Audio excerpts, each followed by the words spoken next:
Ihoa. Good night. Good evening. So, yeah, it's Monday evening. There is so much happening at the moment. It seems to be hard to keep track of time. And uh, so I did start early on, was it Saturday or Sunday? Early at the weekend to pray because throughout the US there were these enormous No King Day rallies. And well done to everybody involved with that. And I also was sort of trying to keep one eye out on what was happening with the G7 and now in the latest war that Israel has launched, this time on Iran. And yeah, now in the meantime, I also am trying to sort out little basic issues in my own life and home, and trying to get a major decluttering project completed and on the go, and get ready to teach the course. I teach the 8 weeks compassion cultivation training course online starting in July. And I've decided that I'm going to now teach the introductory course because I'm finding that very few people have 2 hours a week for 8 weeks to donate to a course in these busy, scary times, even if the course is very useful for busy, scary times. So anyway, so I'm going to see if 1 hour a week will work better for people. And then also I had, I'm not a good ad for my profession. I spent my life as a physician, and my late husband was a physician as well. And quite a few of my friends who were physicians have all passed on. What does that say about our lives and what we're exposed to at work and all this sort of thing? So anyway, and I'm still trying to get my act together after receiving very expensive, costly, state-of-the-art treatment to prevent my stage 2A triple positive breast cancer from returning. And I'm still not sure if I had an extreme reaction or allergic reaction, what happened, but I was very, very ill after receiving my first cycle of cyclophosphamide, taxotere, and rituximab, and I had an immediate reaction, which is more consistent with allergy than others. And then I had a whole bunch of long-term reactions. But anyway, so I've been getting over that, and I have residual issues. Particularly, I have problems with arthritis and with my muscles. And I went to see an occupational therapist about my hands. That was last Tuesday, actually, a week ago. And I still haven't done the exercises and things she told me to do. But she also told me that doing other things that I was doing would be beneficial to my hands. And for people who are interested, I'm trying to keep function, right? So I'm going to read out the list of things that she said because my hands are very weak.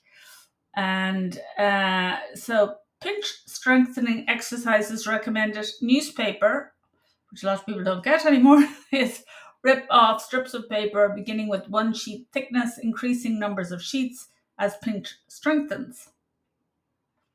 And I watched a very lovely person, unfortunately I can't think who it was, on CBC, who actually made a gift for another guest. I think they were both artists, musicians, definitely creatives, and That much I know. Authors, creatives, Canadians. There's a lot of wonderfully creative Canadian authors. But anyway, this gentleman said he had developed, there is kind of an art craft where you roll paper, and he made the most beautiful flowers and things, made some sort of a beautiful gift for the person he was meeting. It was lovely. And I remember thinking, I should look into that along with a lot of other things. So Anyway, sponge cut into cubes 1 inch by 1 to allow them to absorb water, and then squeeze water out by using the opposite thumb to index finger, middle ring, and little. Putty or Play-Doh. Now, she gave me putty and Play-Doh, and I haven't been doing this at all because this is the problem. I go from one thing to another and I forget to do what I'm supposed to do for the first thing. But anyway, I was supposed to use my Play-Doh to pinch using alternating fingers, and there's a 3-point pinch where you use the thumb and index with the middle finger and tip pinch, so but she also said if I could get back to playing the piano, which I want to do and can't, because I can't seem to remember anything about it, which is amazing, awful but true, that would help too. And so I've got to do the pinch thing with the other hand and use the Play-Doh. And safety pins, practice opening and closing. Clothespins, open and close with alternating fingers as above. Buttons and zippers, use affected hand to do up openings on clothing. Writing pen and paper, practice drawing circles, figures, eights, writing and tracing the alphabet on your name, crosswords, and word searches. So now I'm still going through boxes and boxes of stuff that I was decluttering. Now I had 250 boxes. I don't know how many I'm down to, but it's under 50. So I have made progress, but it's over 2.5 years. Anyway, picking up small common objects, toothpicks, nails, screws, marbles, paper clips, coins, etc. Pick up these objects, beginning with the large ones, graduation to the smaller ones. This is all to get your fine motor dexterity back. Deck of cards. Shuffling. I was never good at that, and that's something I should try doing. Checkers, chess, Scrabble. Use your injured hand, improve your game. Cotton balls. Try flicking balls on an even surface. Sewing, embroidery. Oh my God, I was put out of embroidery class at age 8. So this is not much hope there, but we could try crocheting. Okay, and Play-Doh. Yeah. So I have to keep this list here and get going at some of this. So, and then, so one of the things I said I wanted to do with Craic and Conviviality, or in general, was to promote learning of non-imperial languages. So a few years ago, I took Mima lessons with the lovely Dean Simon. I must see how he's doing. And at Halabu, and I learned that I hope I'm saying it right, but I learned that's how to say it. And hopefully when I go through these, I'll also find my Mima books and so on. Maybe sometime I'll get back to Mima, but not anytime soon, because while I was doing the Mima, first of all, I got sick and I missed one of my tests, and I went back another time, but I didn't finish level 1, but I tried. And it was very interesting, very interesting. What I was interested was, people keep saying that these languages have a connection to the land and ecology and so on. And sure enough, like there's all these different words for snow and for eels and everything about eels and the moon and the eels and all sorts of things I don't know anything about, but I probably should. So it was very interesting. The other thing I found fascinating was that, of course, the first contact the Mima people had with, and as far as I can make out with a lot of these languages, okay, like, because you see Mima spelt with, and sometimes the end is with a Q and sometimes with a W, and that's whether it's singular or plural. And no. See, I can't remember what is their actual word for themselves, because I think Mima was what the French called them. Could be wrong there. Sorry about that. Sorry if I made a mistake. All my fault, not Dean Simon's. All my fault. Okay, mea culpa, mea culpa, mea culpa. Anyway, but what I found fascinating was there's a word in Mima for French, and they had things like a house was a French teepee. I like that. And they also had like apples were French cranberries, which I thought was cute. So anyway, so there's things like that when you start to learn a language. But and Quay is the greeting at the start. And the island of Newfoundland is Kitamkatuk. Easier said. I hope I'm saying that right. Gosh, I might not be. Apologies. I'm sorry.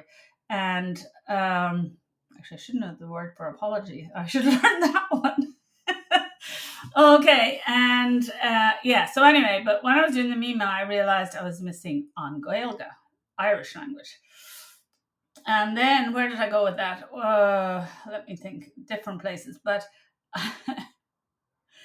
last September, my medical school class had our 5 year reunion. Now they only have reunions every 5 years, which is a bit of a problem because I've only got to two of them. And like I say, I was trying to keep in touch with people because at our age, who knows, I might not be here for the next reunion. But anyway, at this reunion, there was a group led by a lovely doctor in my class. That was an Irish language group, and of course, people were chatting away. My Irish was terrible, and uh, and it has not improved since because I was trying to get a group going, and the one person who came was Dr. Una, who is a beautiful Irish speaker and who's aiming to be able to do all the crosswords in Irish. She wants to be as fluent. She wants to be able to dream in Irish. She wants to be better at speaking Irish than English. So that is quite a level up. Sorry, from where I was trying to go at all. So now I don't know what to do about that because I felt it was torture getting this lovely woman talking to me because my level of Irish is so poor. And I don't know when I can improve and I will improve, but I also have to do a lot of other things. And I have to tune into radio and go out there and try to listen. Because as with a lot of things, if you ever learned a language, I could understand what she was saying to me. I just couldn't reply to her, which was very frustrating for both of us. And I sort of said, well, Una, we shouldn't do this again until I've made a bit of progress. And I haven't. And I do want to assign time to that along with a million other things. Anyway, so there's the Irish language problem. And then there's also so then I had, I'm trying to get my business plan sorted. I don't have one, which is another problem. And I was supposed to talk to somebody, and then I'd forgotten I had a dental appointment. I had to reschedule or say, we'll have to talk afterwards. And then, anyway, my dental appointment, my poor dentist, I thought she was going to have a heart attack. My teeth are so terrible. And she has to do so many different things. And it was quite not painful, just sort of exhausting because she was using lots of good old local anesthetic. But anyway, things are bad there, and I'm going to have to go back to this poor lady in a few weeks. And I was telling a friend of mine that, and she was saying, well, do you have any insurance?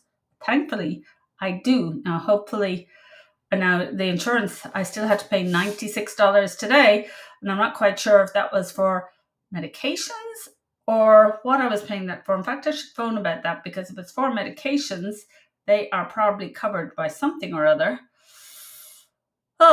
So, because I pay a fortune for all different types of insurance, and I'm not sure, and yet it often seems that I'm paying for something and it's not covered.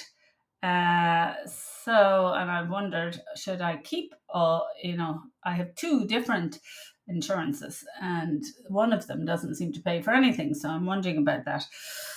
We shall see. So, and again, before you give up insurance, you have to look very carefully because you're never going to get it again, especially if you had breast cancer and stuff. So that which is why I've hung on to it, but I'm not sure that it's going to cover anything that I'm very interested in at the moment, like qigong. So that's sort of been delaying me. On a much more important global note, I've been afraid to look at the news again tonight because when I look at it, it keeps me up all night and I'm trying to get up early. So I'm not going to look now. But I was thinking that the problem, I'm in all different groups and of all sorts of wonderful people who are concerned about the environment and social justice and things like that. And I actually voted for the NDP in the last election, and I'm worried. I have not listened to all of them, but I did listen to a couple of CPAC, a couple of maiden speeches in the Canadian House of Parliament, and I was not impressed at all. And actually, I felt they contrasted very poorly with the Democrats in the US who do try to speak for everybody and try to say they're representing everybody. No, these people are all going to fight tooth and nail for their little piece of the pie, which is not, I think, what we need at the moment. And none of them mention the environment. In fact, one of them said he lived in the most beautiful place filled with all these mountains and rivers and lakes, but the only thing that was important was the people. The fact of the matter is we are humans. We have bodies. We need clean air. We need clean water. We need healthy food. We need shelter. And here in Canada, we are inclined to poison our rivers, and our lakes and our seas and our forests. We are pouring glyphosate into the forest. Yeah. And I years ago, one of my favorite colleagues in hematology in Nova Scotia was furious at a meeting because people were trying to ban glyphosates, and Roundup was his favorite for getting rid of weeds. And I hope he has rethought that idea. He was like, we use toxic chemicals all the time in hematology, which is true. So why can't I just use toxic chemicals in my garden? That's what he was saying. So the thing is that in oncology, and I can tell you, I had terrible toxicity, and it wasn't good. But we try, in Western medicine, we try hard. People try very hard to look at risk-benefit ratios. So a big effort goes into trying to assess, in a cancer patient, we're always trying to assess, just because each person has their own cancer. So we're trying to assess, like, how invasive is the cancer, how, what are the characteristic genetic and other features about this cancer? Is it likely to metastasize? Is it likely to be responsive to certain types of treatment? How much damage has it done in the body already? Because there are a lot of slow growing conditions that are sort of precancerous that don't do much harm, and sometimes we're better to just leave them alone and watch and wait, which can be very hard on the patient and the doctor, because you're watching and waiting until when? So it's hard. It's not easy. And then,